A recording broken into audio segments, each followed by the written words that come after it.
шынайылықты сақтау. Адалдық, табандылық, батылдық және еңбекқорлық сияқты құндылық. Бұған қарағанда тағы да басқа кепілдік беретін құндылықтар көп. Сондай-ақ жүйелі өмірде саналы адам ретінде өмір сүретін тұлғасыз.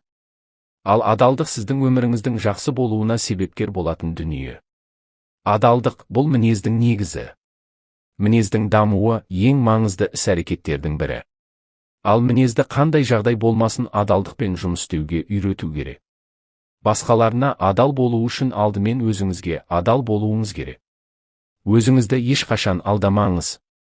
Сіз үшін маңызды нәрселерге жауапты әрі шынайы болыңыз. Өзіңдегі құндылықты сақтай білген адам ғана шынайы әрі бақытты өмір сүре алады. Ал өзіңіздің басқаларға қаншалықты адал екендігіңізді күнделікті істеген тіршілігіңізге қарап байқауға болады. Ал өмірде көтерілу мен құлдыраудың себебін жауапкершілік пен зейіннен алуға болады. Яғни, мінезіңізді байқай отырып, кім екеніңізді анықтауға да болады. Жоғары тұтастықтың сыртқы көрінісі жоғары сапалы жұмыс. Кез келген жұмысқа салғырт қарамай, толығымен жасаған адамның еңбегі міндетті түрде елеусіз қалмайды. Яғни, жұмысы сапалы болған жағдайда. Сіз ерте жастан жұмысқа бейім болып, еңбекқор тұрақты болсаңыз, кейін жұмыста адал, жауапты маман боласыз. Ал адал жұмыс барлығына үлгі бола алады. Әркімнің өз әлемі бар. Барлығы сол әлемде өмір сүреді. Өзіңізбен сырласып, бір сәт жүрегіңіздің қалауын тыңдаңыз. Мына әлемнен не қалайтыныңызды, не нәрсемен айналысқан жағдайда өзіңізді бақытты сезінетініңізді анықтаңыз. Шынымен бір сәт ойланып, өзіңізден сұрап көріңіз, мен үшін өмірдегі ең маңызды құндылық не? Сіздің жауабыңыз, әрине, жоғары деңгейде болады. Ал сол жоғары деңгейдегі құндылықты өмірді алу үшін қандай құрбандыққа барар едіңіз? Қандай нәрседен бас тартар едіңіз? Міндетті түрде анық әрі дұрыс тереңнен ойланып көріңіз. Және ойыңызға келген идея, мүмкіндіктер болса жазып қойыңыз. Бұл сұрақты қоюдың тағы бір жолы бар. Сіздің салаңыз бойынша өмір сүріп жатқан немесе қайтыс болған жандар болса, не істер едіңіз? Қандай сезімде боласыз? Олардан қандай үлгі алып, қандай құрметпен қарар едіңіз? Әрине, бұл сұрақтардың барлығы тікелей сіздің қарым-қатынасыңызға, араласуыңыздан бастау алатын дүние деп білемін. Сонымен маңызды деген 5 құндылықты анықтап алаңыз. Бірінші құндылық не және оның маңыздылығы неде? Осылай анықтап алғаннан кейін сол бойынша жұмыс жасаңыз. Есіңізде болсын, тек тәртіпке бағыну арқылы ғана бәріне қол жеткізе аласыз. Ральф Уолдо Эмерсон айтады, адалдығыңызды қасиетті нәрсе ретінде сақтаңыз. Кез келген салада, тіпті бизнес басқа да болсын, өз қадіріңізді сақтап, бағаңызды, өзіндік мінезіңізді жоғалтпаңыз. Үйренуде, білім алуда болсын, өз адалдығыңызды сақтаңыз. Сол сияқты, адалдық көшбасшылықтың бірден-бір сапасы болып табылады. Интеграция көшбасшылық тұрақты және тұрақтылық тұрғысынан көрінеді. Бұл көрініс сөзді сақтауға деген абсолютті берілгендік. Барлық қатынастарды ұстайтын біріктіруші күш бірге, соның ішінде көшбасшы мен жетекші арасындағы қарым-қатынас және сенім-сенімділік тұтастығына негізделген. Сонымен қатар, адалдық өте маңызды дүние. Өйткені қоғамда онсыз жұмыс істеу мүмкін емес. Біз тіпті баға адал болғанына және өзгерістің дұрыс екеніне көзіміз жетпейінше, жоғары деңгейде қарапайым сатып алуды жүзеге асыра алмаймыз. Америкада ең беделді, атақ абыройы бар адамдардың барлығы адалдықты ту етеді. Компаниялар арасында да тек қана әділдік пен адалдық орын алған. Ал адалдықтың бұл деңгейі басқалармен жұмыс жасауға сенім туғызады. Сонымен қатар, сіздің тағы бір ерекшелігіңіз клиенттермен жұмыс істей білу әдісі болу керек. Сөзіңізде тұру мен оны орындау сіздің жеке беделіңізді сақтауға және арттыруға көмектеседі. Және өзіңіз қалайтындай адам болу үшін бірнеше нәрселерді істесеңіз болғаны. Бірінші, мен сияқты өміріңіздегі 5 маңызды құндылықты шешуге ұмтылыңыз. Оларды міндетті түрде уақытымен орындап отырыңыз. Осы құндылықтардың маңыздылығы жайлы жазыңыз. Кейін ол сізге шешім қабылдауға көмектеседі. Әркез өзіңізге есеп беріп отырыңыз. Және өзіңізді алдамаңыз. Барынша кез келген адамға көмектесуге, өзіңізді шынайы болуға тәрбиелеңіз.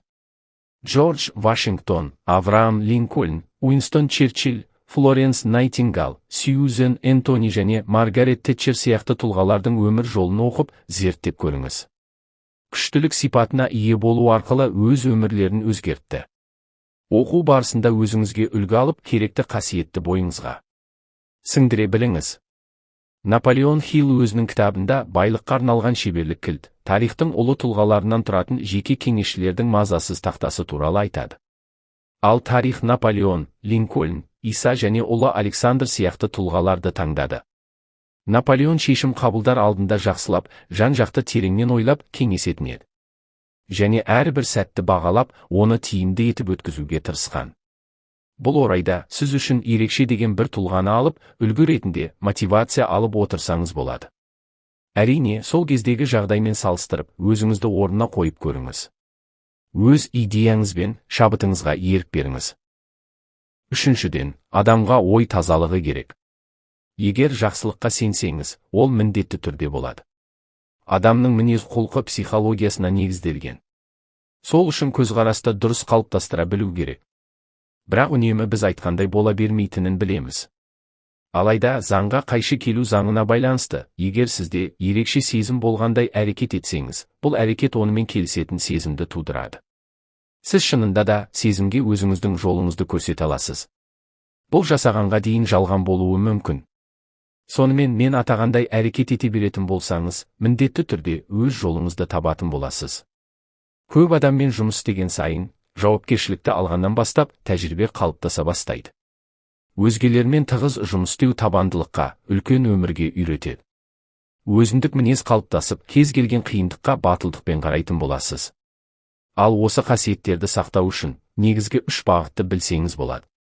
Табыс пен жетістікке жетуге, жоғарыда атап өткен қасиеттерді бойыңызда сақтап тұруға көмектеседі. Біріншіден, достарыңызға, отбасыңызға, қарым-қатынаста жақын адамдарға ешқашан өтірік айтпаңыз. Олармен сырласып, жақын болыңыз. Ал көзі ашық, көкірегі ояу жан болсаңыз, өзіңізді бақытсыз сезінетін жерде, жалған мен өтірік бар жерде бір сәтте қалғыңыз келмейтін болады. Психологтардың анықтауы бойынша стресс өмірде өз жолын таппаған, құндылықтары сәйкес келмеген жағдайда орын алады екен. Сыртқы әлемге басқаша айтып, ал ішкі жан дүниеңіз жайлылық таппаса, рухани тұрғыдан өзіңізді бақытсыз сезінесіз. Ең бір есте сақтайтыны, ешкімге кінә артпаңыз, ешкімді кінәлмаңыз. Тек оларға жақсы көретініңізді, әркез жақсы қарым-қатынаста болатыныңызды айтыңыз. Адалдықтың екінші кезеңі, сіздің ақшаға деген көзқарасыңыз бен мінез-құлқыңызға байланысты. Ақшаға деген құмарлық сіздің қаржылық өміріңізде шығын әкеледі. Ақшаңызды жұмсарда өзіңізге қатаң болыңыз.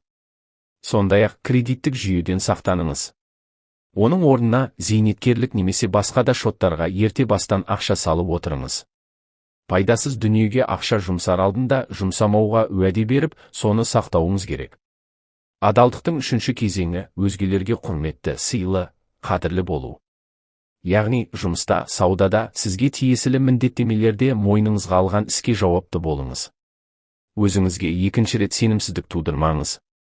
Яғни, жұмысты аса тиянақтылықпен орындаңыз. Бір сөзбен айтқанда уәдеге берік болыңыз. Құндылықтарға сай әрекет етіңіз. Асыл қасиет адалдық, асыл мінезде адалдық екендігін ұмытпаңыз.